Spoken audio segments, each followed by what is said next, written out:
No, me ollaan sanottu aina, että Jämijärvi on kaiken keskellä.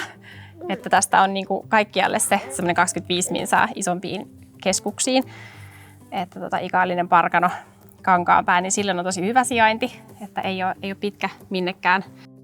Mun mielestä tosi hyvin onnistuu työ- ja perhe-elämän yhdistäminen. Että no mä nyt itse toistaiseksi on vielä ollut enemmän kotosalla, mutta miehellä on suht lyhyt työmatka ja ei mene niin kuin niihin aikaa. Ja sitten pystyy vielä, täällä nyt toistaiseksi on pystynyt vielä ihan hyvin niin kuin perheen jutut hoitamaan, kun on ollut neuvolaa ja kerhoja ja muita, niin sen puolesta ei tarvitse niin kuin pidemmälle lähteä.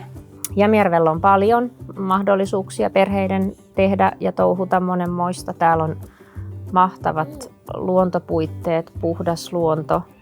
No mun mielestä Jämijärvessä on ainakin parasta se, että täällä ei ole niin paljon niitä saisteita kuin jossain muissa paikoissa. Aivan huikea on tämä liikuntasaali, mitä voi varata.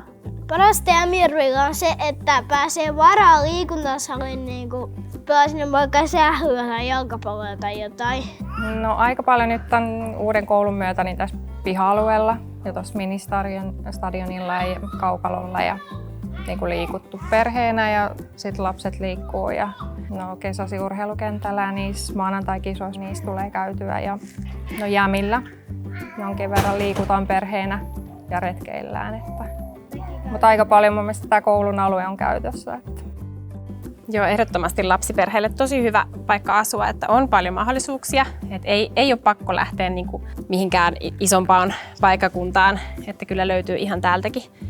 Palveluthan täältä löytyy nyt toistaiseksi kaikki, mitä tähän elämäntilanteeseen tarvitsee. Että neuvola tosiaan vielä hienosti kerran viikossa täällä käy ja se on iso juttu. Ja sitten myöskin sama kokemus, että jos haluaa, niin kyllä niin perheitä löytyy, kenen kanssa tehdä yhdessä. Että se on sitten vaan niin kuin siitä, tavallaan vähän siitä omasta aktiivisuudesta kiinni, että lähteekö mukaan. Varhaiskasvatukseen ollaan myös oltu tosi tyytyväisiä, eli se viskarivuosi on ollut tosi innostava meidän lapsille tähän mennessä. Ja tosi kivasti sitä ennen on käyty kerhoissa ja täällä on kivasti ollut niitäkin tarjolla. Että juuri mietin tuossa, että meilläkin on sillä, että maanantaisin ja keskiviikkoisin on ollut päiväkerhoja, tiistaisin on MLL Muksula-kerho ja torstaisin on seurakunnan perhekerho. Niin en mä tiedä enää, sitten tulee ähky, jos perjantaisin vielä olisi jotain, että ihan tosi hienosti tarjolla. Voin sanoa, että meidän perheen osalta on ihan hyvin kyllä ja yhteistyö on toiminut ja hoitopaikka saatiin aikanaan ihan hyvin, ettei tarvinnut jonotella ja nyt varsinkin kun on koulu ja päiväkoti tässä samassa, niin se siirtyminen on ollut luontevaa. Yksi iso juttu, mitä itse ajattelen verraten sitten vaikka isompiin paikkakuntiin, niin hoitajien vaihtuvuus täällä on ihan olematon käytännössä, että hoitajat tuntee nämä lapset ja mun mielestä se on tosi iso ja tärkeä asia. Mitä pienempi lapsi, niin sitä tärkeämpää, että hoitajat on tuttuja. Että sen ehkä vielä nostaisin esille, että se on kyllä hieno asia täällä ja pienet ryhmät tietysti. Että toiveina tulevaisuuteen varmasti se, että lapset saa käydä peruskoulunsa täällä ja ne peruspalvelut täältä löytyisi. Samaa ajattelen, että olisi hienoa, että vielä uskallettaisiin sillä tavalla perheitä perustaa, että olisi se suurin piirtein hyvän kokoinen luokallinen sinne kouluun oppilaita ja myöskin, että se yläkoulu säilyisi vielä täällä maalla.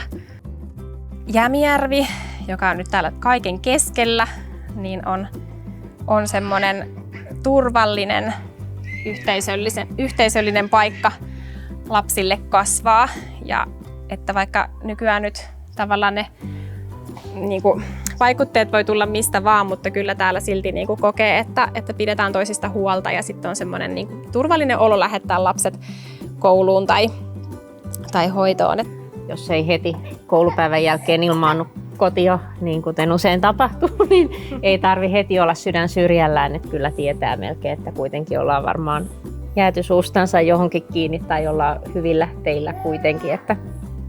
Ja puhdas luonto, se on tosi upeata täällä ja suosittelen kyllä Jämijärveä kaikille lapsiperheille.